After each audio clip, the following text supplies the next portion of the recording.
Good day mga kator. I'm Carl. Halika kayo, tutulungan kayong mag-tour sa ating kapaligiran upang hanapin natin yung mga green herbs o tinatawag na mga traditional na herbal na gamot. No, kagaya nito, ito ay tinatawag na sampa sampalukan. Sa Tagalog, sa Ilonggo tinatawag ito na sambag-sambag. Talikod sa Bisaya, at saka sa English tinatawag nito na Pillantos neruri Lin, o tinatawag rin sa pangalan na Chanca Pedra. Ang ibig sabihin ng Chanca Pedra, the breaker of the stone or the stone breaker. Bakit tinatawag ito na stone breaker?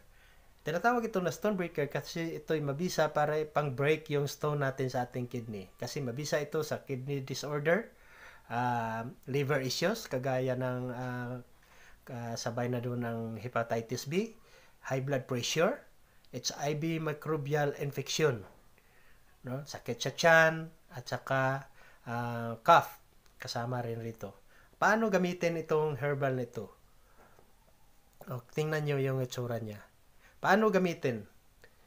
Maghanap lamang ng 7 puno nito, maliliit na puno, at saka ilagay natin sa ating mga lutuan o sa ating kaldero o anumang kalagyan natin. Pagkatapos, lagyan ng 7 basong tubig.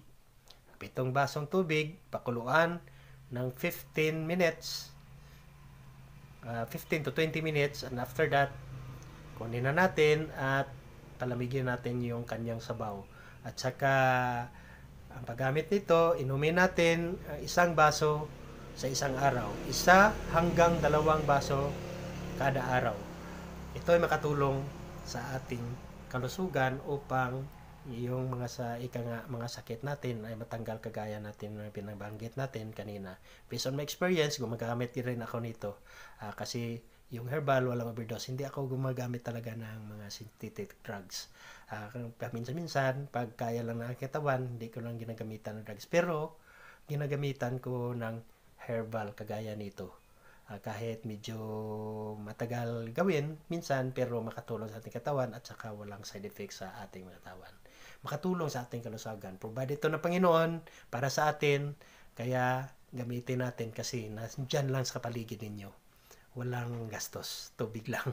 No? Yan lang mga kator. At please follow my page para makabuo pa tayo ng next mga videos at makatur pa tayo upang hanapin natin yung mga gamot para sa kikabubuti ng ating katawan. Yan lang.